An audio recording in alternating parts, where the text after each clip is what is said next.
3월 30일 늘 푸른 수요 예배를 하나님 앞에 올려 드리겠습니다.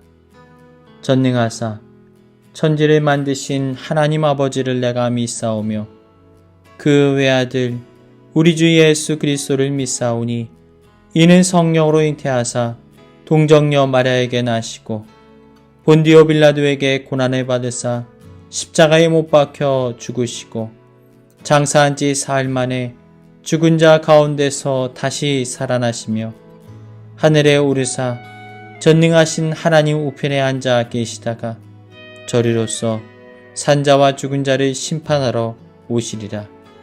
성령을 믿사오며 거룩한 공회와 성도가 서로 교통하는 것과 죄를 사하여 주시는 것과 몸이 다시 사는 것과 영원히 사는 것을 믿사옵나이다. 아멘.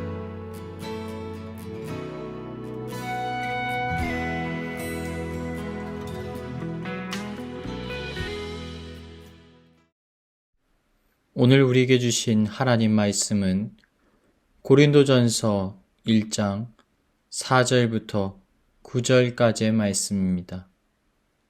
고린도전서 1장 4절부터 9절. 그리스도 예수 안에서 너희에게 주신 하나님의 은혜로 말미암아 내가 너희를 위하여 항상 하나님께 감사하노니 이는 너희가 그 안에서 모든 일 곧 모든 언변과 모든 지식의 풍족함으로 그리스도의 증거가 너희 중에 견고하게 되어 너희가 모든 은사에 부족함이 없이 우리 주 예수 그리스도의 나타나심을 기다림이라. 주께서 너희를 우리 주 예수 그리스도의 날에 책망할 것이 없는 자로 끝까지 견고하게 하시리라. 너희를 불러 그의 아들 예수 그리스도 우리 주와 더불어 교제하게 하신 하나님은 미쁘시도다. 아멘. 오늘 말씀의 제목은 항상 하나님께 감사하노니 라는 제목으로 말씀의 은혜 나누기를 원합니다. 우리가 읽은 본문의 말씀 고린도전서는 사도 바울이 고린도 교회를 향하여 보냈던 편지입니다. 고린도 교회는 사도 바울이 목숨을 걸고 교인들의 신앙을 양육하고 믿음을 가르치던 눈물과 땀이 서려있던 곳이었습니다. 누구보다도 그 교회를 신뢰하고 사랑했던 사도 바울은 어느 날 이상한 소문을 듣게 됩니다. 고린도 교회가 사도 바울의 가르침을 잃어버리고 큰 문제 가운데 봉착했다라는 것입니다. 그로 인하여 교회에 심각한 다툼이 또 분열이 일어났다라는 것입니다. 사도 바울이 눈물과 땀과 희생으로 아름답게 세워나갔던 교회인데 교인들은 어느 순간 그 말씀의 가르침을 잃어버리고 타락한 삶을 살아가기 시작했던 것입니다.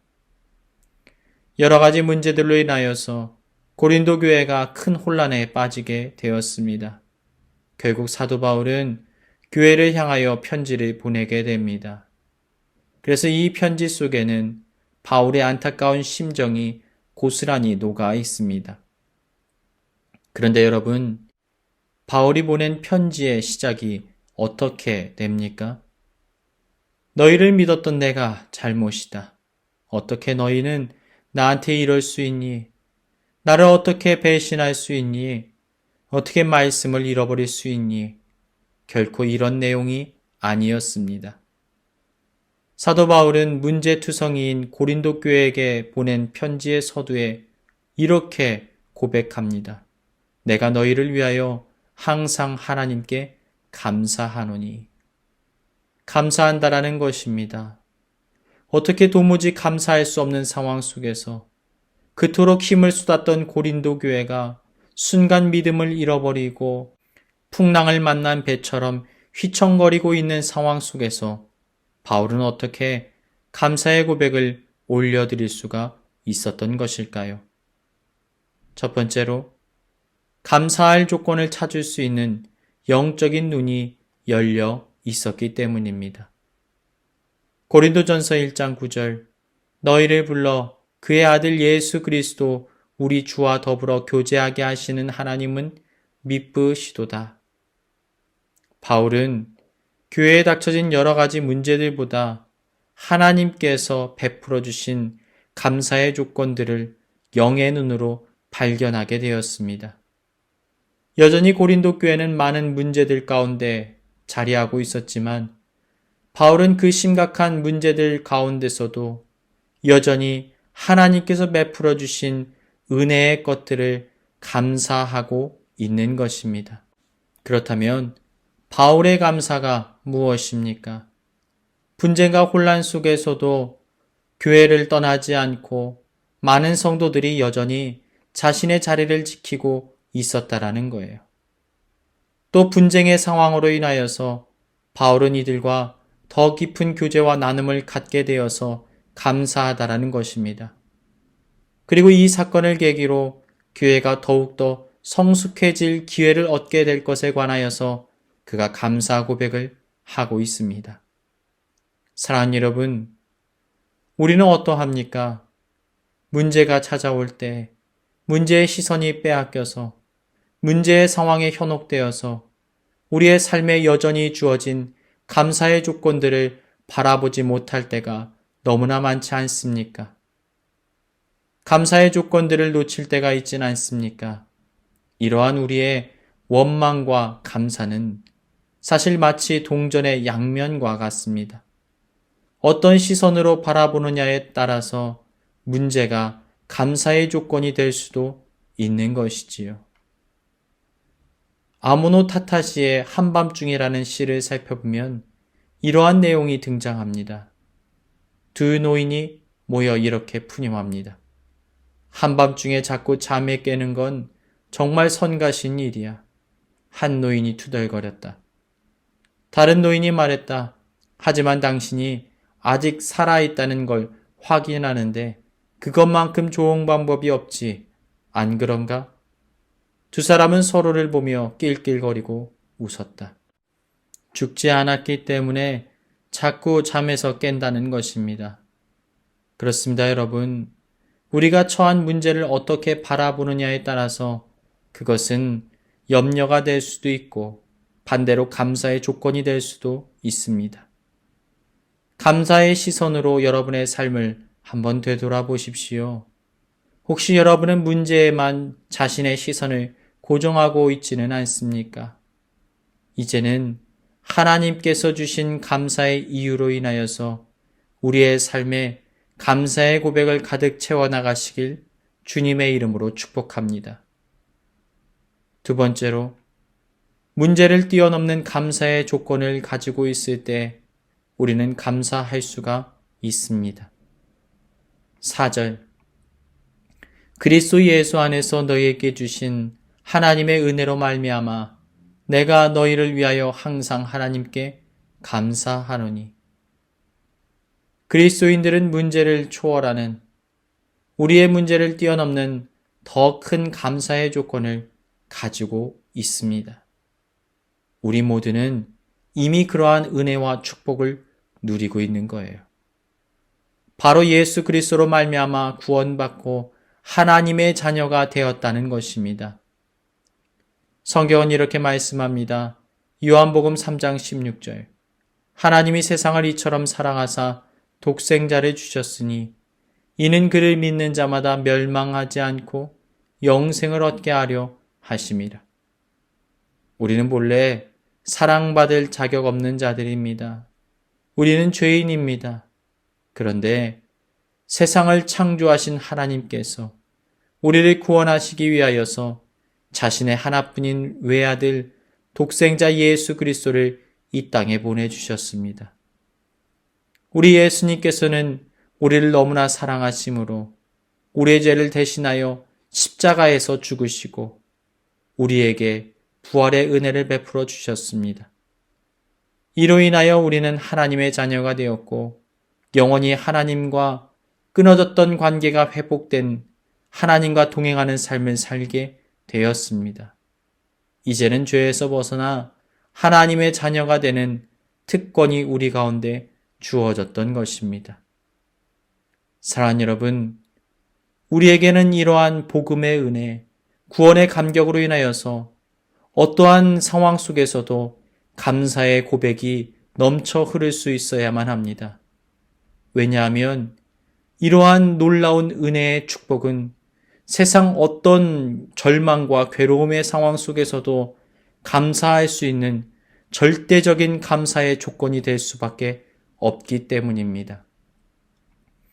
가령 어떤 사람이 50유로를 누군가에게 꾸어줬다고 생각해 보십시오. 그런데 그 사람이 돈을 갚지 않습니다. 화가 나기도 하고 별거 아닌 문제로 인하여서 기분이 점점 나빠집니다. 혹시 돈을 떼먹지는 않을까 자꾸 불편한 생각이 듭니다. 그런데 어느 날 여러분이 길을 가다가 번개에 맞을 확률보다도 더 낮다는 로또 1등에 당첨이 되었다면 그 50유로에 대한 갈망과 갈급함이 기억이나 나겠습니까? 누군가를 만날 때 갑자기 대인배가 된 것처럼 너 그냥 그거 가져. 내가 그냥 준셈 칠게. 이러한 넉넉함이 생기지는 않겠습니까? 이러한 로또 당첨보다도 더 가치 있고 소중한 것을 우리가 소유한다는 것을 깨닫는다면 어떠한 문제의 상황 속에서도 우리는 감사할 수밖에 없는 것입니다. 그것이 바로 복음의 은혜임을 깨달으시길 축복합니다. 세 번째로, 문제를 해결해 주실 주님을 신뢰할 때 우리는 감사할 수가 있습니다. 8절, 주께서 너희를 우리 주 예수 그리스도의 날에 책망할 것이 없는 자로 끝까지 견고하게 하시리라. 바울은 지금 고린도 교회가 혼란에 빠져 있고 문제를 헤어나올 수 없는 절망 가운데 처해 있지만 도리어 이 교회를 견고하게 하실 것에 대하여 감사의 고백을 올려드립니다. 누가 이러한 역사를 일으킬 수 있다고 고백합니까? 우리 주 예수 그리스도께서 그들을 온전케 하신다라는 거예요. 사랑하는 여러분, 우리가 궁극적으로 감사할 수 있는 이유가 무엇입니까? 우리의 문제 해결자 되시는 주님을 우리가 고대하기 때문입니다. 그렇기 때문에 우리는 어떠한 상황 속에서도 어떠한 절망의 그림자가 드리워진 상황 속에서도 감사할 수가 있는 것입니다. 우리의 정체성이 무엇입니까? 우리는 하나님의 자녀들입니다. 어린아이는 부모와 함께 있을 때 절대로 염려하지 않습니다. 부모의 품 안에 머물러 있는 아이들은 어떠한 상황 속에서도 두려움이나 염려를 느끼지 않습니다.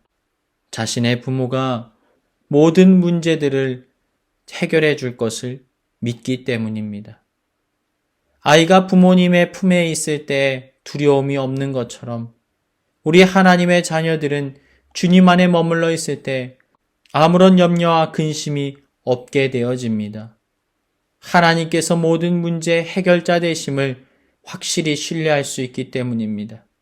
주님께서 화가 변하여 복이 되게 하시고 은혜로 갚아주실 것을 우리는 확신하기 때문입니다.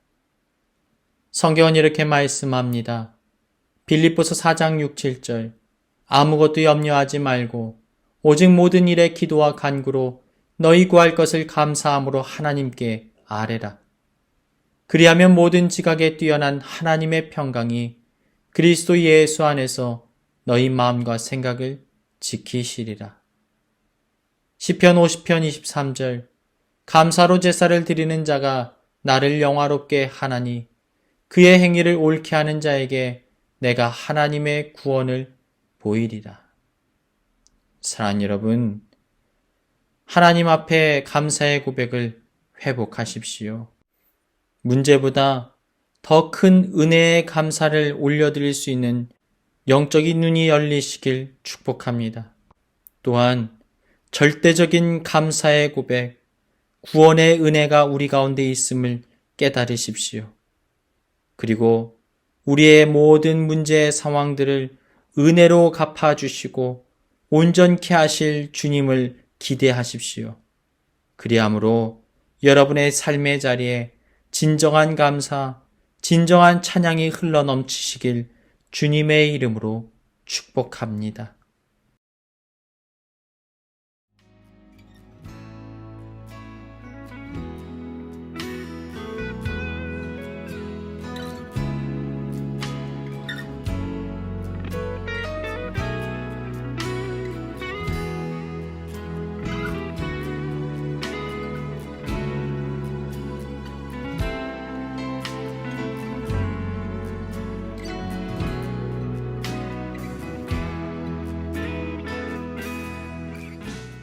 이 시간 교회에 주신 공동의 기도 제목을 가지고 다 같이 기도하시겠습니다. 첫 번째로 대마와 같이 영적인 싸움에서 패배하지 않고 승리케 하여 주옵소서. 나를 결코 포기하지 않으시는 주님의 사랑을 깨닫게 하시고 주님의 손에 붙들려 위대한 하나님의 사명을 온전히 감당케 하여 주옵소서. 전쟁으로 고통당하는 우크라이나 가운데 주님의 위로와 평화가 임하게 하여 주옵소서. 이 시간 다 같이 기도하시겠습니다.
이제는 우리 구주 예수 그리스도의 크고 깊은 은혜와 아버지 하나님의 한없으신 사랑하심과 보혜사 성령님의 우리와 늘 함께하심의 은혜가 감사할 조건이 없는 상황 속에서도 영적인 눈을 열어 감사의 고백을 올려드리길 소망하는 여기 모인 주님의 자녀들 가운데 이제로부터 영원까지 함께하시기를 간절히 축원하옵나이다.